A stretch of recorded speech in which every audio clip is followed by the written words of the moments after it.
श्री संत संताजी महाराज जगनाडे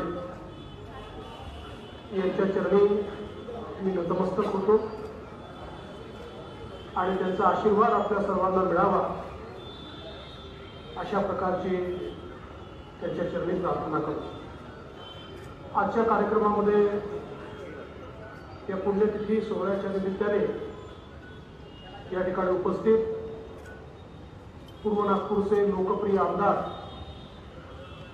आणि ज्यांच्या पाठपुराव्यामुळे आज ही वास्तू या ठिकाणी उभी राहते ते माननीय कृष्णाजी खोपडे, कामठीचे आमदार सन्माननीय टेकचंदजी सावरकर, आपल्या या समितीचे अध्यक्ष आणि जे आमचे गाव बंधू आहेत त्यांचं आणि आमचं गाव एकच आहे, मूल गाव, असे डॉक्टर यशवंतजी खोब्रागडे या ठिकाणी उपस्थित, शेखर भाऊ सावरबांधे, नानाजी ढगे, देवरावजी भांडेकर, विजय घाटवार, मंचावर उपस्थित सर्व मान्यवर आणि उपस्थित सर्व भगिनी आणि बंधूंनो,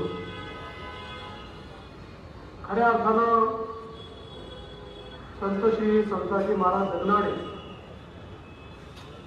यांनी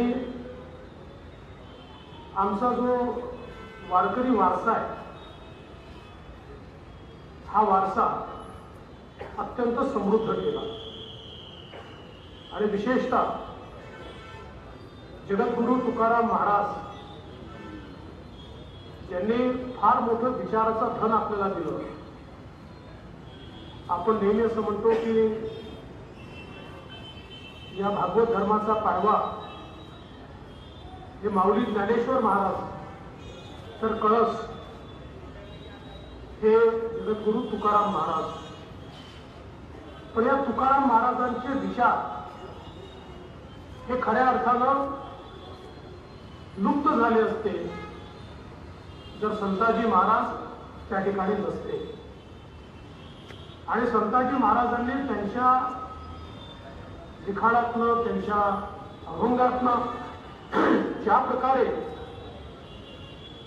समाजाला दिशा दिली, सामान्य माणसाच्या जीवनामध्ये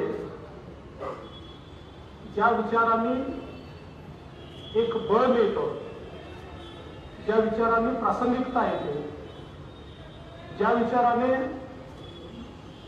संघर्षाची आणि स्नेहाची अशी दोन्ही प्रकारची भावना ही व्यक्तीमध्ये जागृत होते, अशा प्रकारचे विचार हे संताजी महाराज जगनाडे यांनी आपल्या अभंगातून दिले। आणि खऱ्या अर्थानं महाराष्ट्र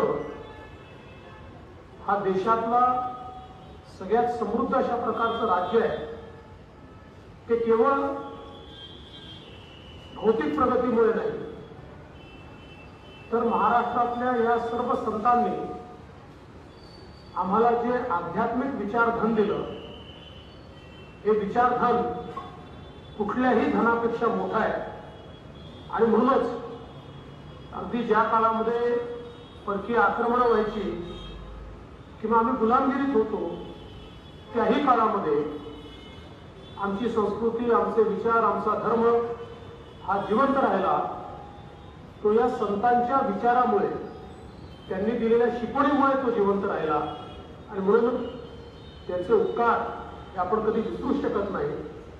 आणि हा समाज आणि आपलं राज्य, आपला देश असाच आपल्याला प्रगतीकडे न्यायचा असेल तर प्रत्येक येणाऱ्या पिढीला हे विचारधन वारसाच्या रूपानं देणं ही देखील एक अत्यंत महत्त्वाची गोष्ट आहे। या निमित्ताने निश्चितपणे आपल्या या स्मारक समितीचं अभिनंदन करतो की त्यांनी हा वारसा सातत्याने चालवला।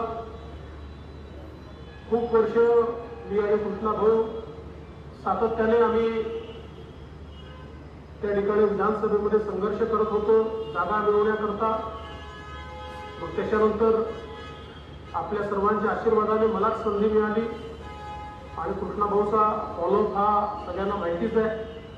त्याच्यामुळे आता हे सगळं पूर्णत्वाकडे चाललंय. मला विश्वास आहे की अतिशय चांगली आपण गॅलरी या ठिकाणी तयार करतो. केवळ स्मारक म्हणून एक प्रतिमा, एक पुतळा नाही, तर त्यांचे विचारही लोकांनी इथले घेऊन जावे अशा दृष्टीनं याची रचना ही करण्यात आली आहे.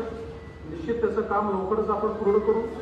आणि त्यासोबत मी आता अर्थसंकल्प ज्यावेळेस मांडला त्यावेळेस अर्थसंकल्पामध्ये सदुंबरेला आपण त्या ठिकाणी 25 कोटी रुपये दिले आणि आता त्याचंही मानचित्र अतिशय सुंदर, म्हणजे मी पण आजच पाहतोय ते, आणि छान सुंदर तयार झालेलं आहे.